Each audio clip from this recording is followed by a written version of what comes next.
Hi everyone, welcome to part 3. Okay, Fischer has just played bishop f4, and Reshevsky played queen g6, offering the exchange of queens. And Fischer played queen d2, because it's better for him to keep the queens on, because he's got a more aggressive and attacking position.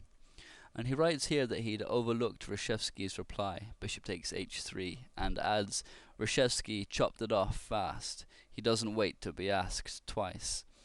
And White's now down 2 pawns, yet the evaluation is equal, meaning the prospect of White's position are very good. He should be able to at least get the material back with the attack that will follow from this position, and he can win one of the pawns back immediately with rook takes g3, which is what he played, and this forks the queen and the bishop and forces bishop g4, or black loses a piece.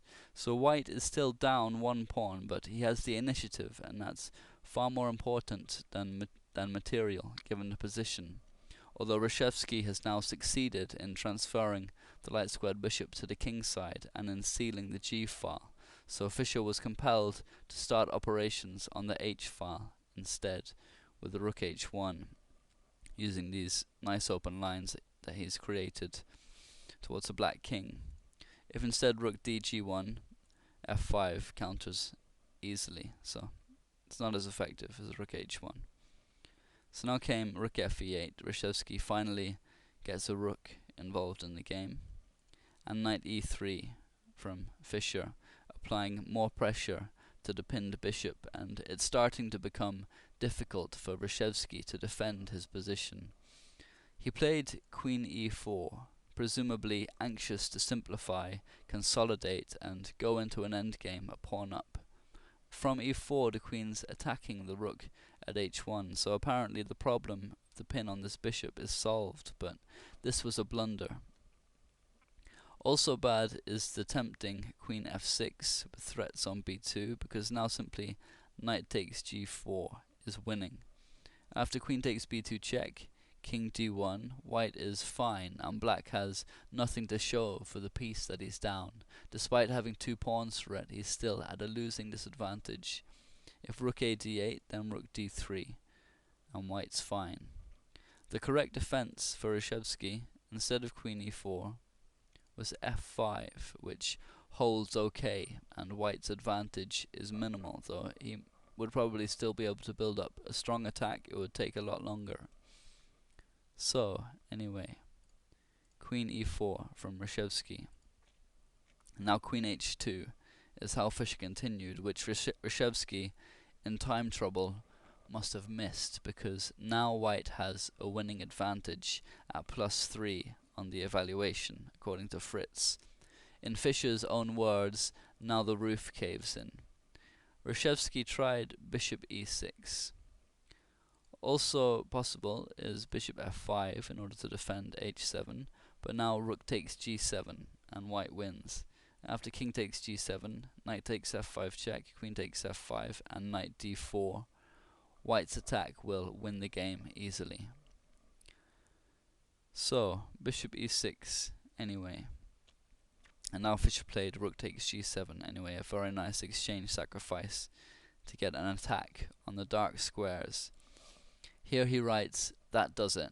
Once the bishop is gone, white has a field day. Interestingly, a reader of a national magazine at the time that featured this game, called A.R.B. Thomas, wrote in a letter to the magazine asking why white didn't play instead knight d2, because as far as he could see, black would have to resign now. Right, Mr. Thomas, was Fischer's answer, implying that he'd missed this move, which is somewhat stronger than the line that he chose, although both are winning. Here the point is that the black queen is tied to defending the mate threat on h7, and that's something that she's now unable to do. There's no queen f4, the knight takes it, and there's no queen g6, so the rook takes it. So queen takes h1 check is forced, but now queen takes h1, and white wins easily. But rook takes g7, Fischer's move, is also very strong, and white has a winning advantage in this continuation also, after king takes g7, and queen h6 check forces king g8. If instead king h8, the only other move. Then it's mate in 3 with the bishop e5 check, f6. Does not. Queen takes e5 because of this mate threat on h7.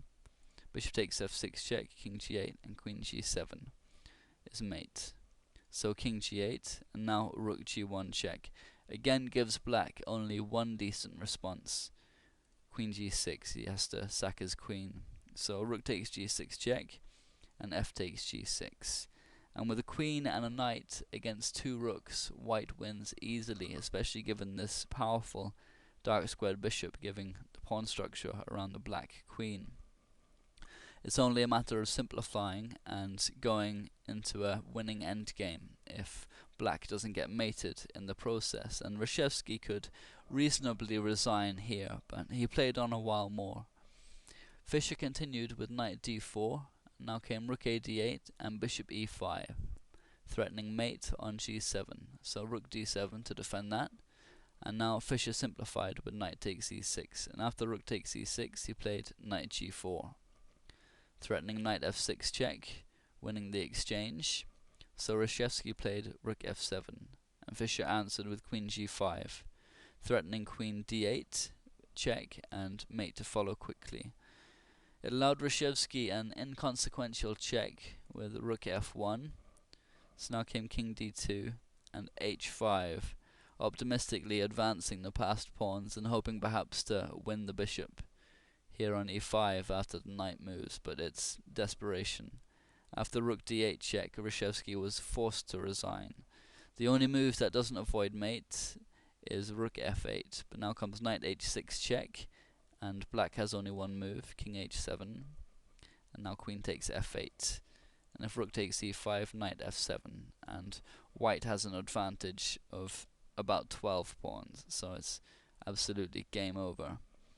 And take note of Reshevsky's stranded knight here on a6. It's been there since move 15, and he resigned on move 38. It speaks volumes about the gambit that Fischer played, one of the merits of which was forcing this knight back to a6. So we've got a bit of time left. We may as well have a replay.